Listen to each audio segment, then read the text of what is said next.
რომეო მიქაუტაძემ ყოფილი თანაგუნდელის წინააღმდეგ მისცა ჩვენება, რითიც კორუფციულ დანაშაულში საკუთარი თავიც ამხილა. დღეს მან თქვა, რომ სახელმწიფო უსაფრთხოების სამსახურში გრიგოლ ლილუაშვილის კაბინეტში ქრთამის სახით აღებული მილიონობით ლარი ჩანთით მიჰქონდა. ეს კონკრეტული შემთხვევა კიდევ ერთხელ ამხელს ერთი მხრივ ოცნებაში არსებულ კლანურ დაპირისპირებას, ხოლო მეორე მხრივ აშიშვლებს ოლიგარქის გუნდში არსებულ კორუფციასა და მის მასშტაბებს. რომეო მიქაუტაძე მიდიოდა სუსში და გადასცემდა თანხას გრიგოლ ლილუაშვილს. კი ბატონო, თანხის გადაცემა ხდებოდა კაბინეტში. კი ბატონო, ჩანთით ჰქონდა. რომეო მიქაუტაძე გრიგოლ ლილუაშვილის წინააღმდეგ ყოფილი თანაგუნდელები დღეს სხდომათა დარბაზში ერთმანეთის პირისპირ აღმოჩნდნენ. პროკურორის განმარტებით, ეკონომიკის მინისტრის ყოფილი მოადგილე ამტკიცებს, რომ ქრთამის სახით მიღებული მილიონობით ლარი ქეშად პირდაპირ სუსის შენობაში გრიგოლ ლილუაშვილის კაბინეტში ჩანთით მიჰქონდა. ადვოკატები ამას კატეგორიულად უარყოფენ და მიუთითებენ, რომ საქმეში მიქაუტაძის ჩვენების გარდა არდევს ნეიტრალური მტკიცებულება, რაც მის ნათქვამს დაამტკიცებს.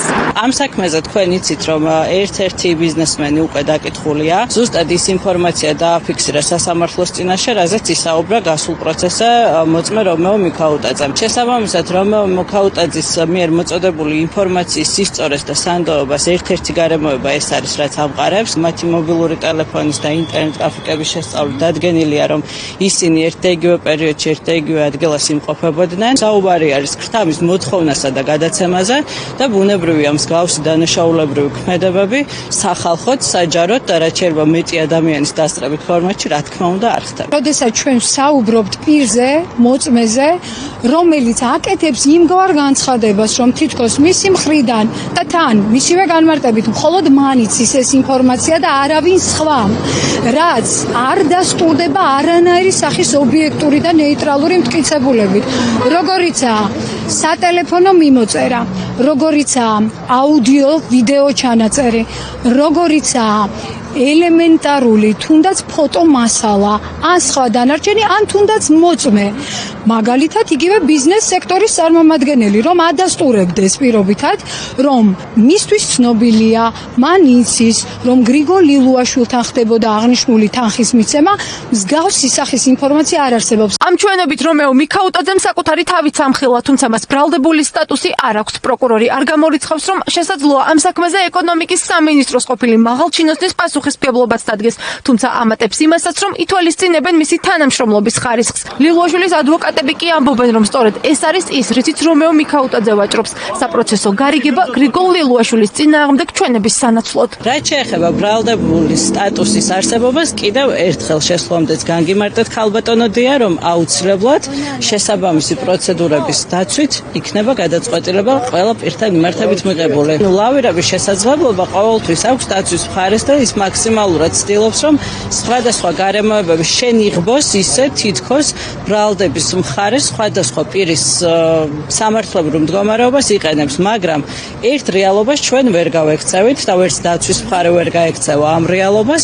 ყველა მოწმე რაზეც საუბრობს და რა ინფორმაციასაც გვაწვდიან, ეპიზოდების შესაბამისად ბუნებრივია, ეს ინფორმაცია არის ერთმანეთთან თანხვედრაში ერთის მხრივ, მეორე გამოთხოვილი ინფორმაციასთან თანხვედრაში, აუდიო ვიდეო მასალასთან. პროკურატურა სუსის ყოფილ უფროსს დიდი ოდენობით ქრთამის აღებას 4 ეპიზოდზე ედავება, მათგან 2 რომეო მიქაუტაძესთანაა დაკავშირებული. გამოძიების ვერსიით ერთ შემთხვევაში 2022 წელს ლილუაშვილმა რომეო მიქაუტაძის მეშვეობით გაზიფიკაციის ტენდერებში დახმარების სანაცვლოდ 1,500,000 ლარი აიღო. საუბარია ბიზნესმენ გიორგი ხაჟალიაზე, რომელიც სასამართლოში მოწმის სახითაა დაკითხული. ის მედიასთან კომენტარს არ აკეთებს, თუმცა როგორც ლილუაშვილის ადვოკატები განმარტავენ, ბიზნესმენმა დაკითხვისას თქვა, რომ მფარველობას მას თავად რომეო მიქაუტაძე დაჰპირდა და სუსის უფროსი მასთან არავის უხსენებია. იცოდით, რომ საბოლოოდ ლილუაშვილამდე მიდიოდა თანხა? ინტერვიუს აღნიშნულ საკითხთან და თავად შემოგთავაზეთ თუ არა დახმარება, როგორ მოხდა თქვენ შორის კომუნიკაცია?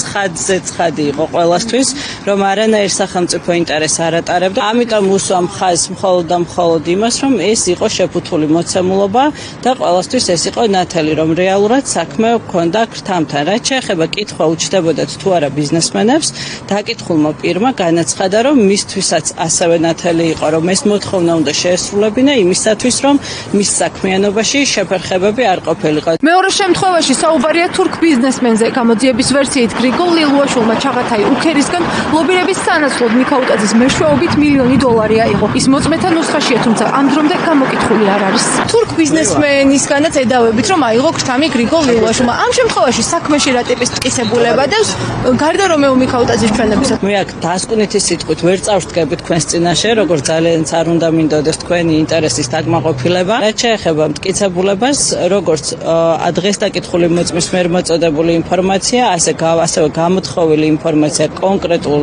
საკითხებთან დაკავშირებაში, ეს ყველაფერი ერთმანეთთან მოდის თანხვედრაში და იძლევა პირდაპირ მტკიცებულებათა ერთობლიობას.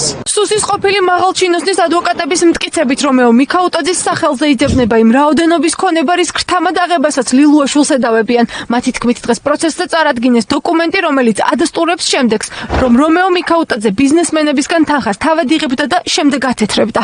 სუბიექტი და ბიზნესმენი, რომელიც არის ერთადერთი მხოლოდ დაკითხული ამ საქმეში და სხვა არც ერთი, სალსახად ადასტურებს და ამბობს, რომ ფულადი თანხა მიტანილი აქვს უშუალოდ დღევანდელ პროცესზე დაკითხულ მოწმესთან და ასევე ხაზგასმით აფიქსირებს, რომ სწორედ ეს მოწმე დაჰპირდა მას მფარველობას. დაცვის მხარის მიერ დასმულ კითხვაზე აღნიშნულ ბიზნესმენს, როდესაც დაესვა კითხვა, გრიგოლ ლილუაშვილის მხრიდან რაიმე აქტივობა უნდა განხორციელებულიყო თუ არა და ჰქონდა თუ არა რაიმე ჩართულობა აღნიშნულ პირს ამ ქმედებაში, კატეგორიული პასუხი მივიღეთ მეწარმე სუბიექტი ბიზნესმენი მოწმისგან. გრიგოლ ლილუაშვილს არანაირი სახის შემხებლობა ამ საკითხთან არ ჰქონია. გაუფორმებენ თუ არა მსჯავრდებულ რომეო მიქაუტაძეს საპროცესო შეთანხმებას ლილუაშვილის წინააღმდეგ მიცემული მამხილებელი ჩვენების სანაცვლოდ ეს მომავალში გამოჩნდება. მალე გაირკვევა ისიც რა გადაწყვეტილებას მიიღებს სუსის ყოფილი უფროსის საქმეზე მოსამართლე ნინო თარაშვილი. გრიგოლ ლილუაშვილისთვის ბრალად წარდგენილი ქმედება 11-დან 15 წლამდე პატიმრობას ითვალისწინებს. განაჩენი სექტემბრის ბოლომდე უნდა გამოცხადდეს.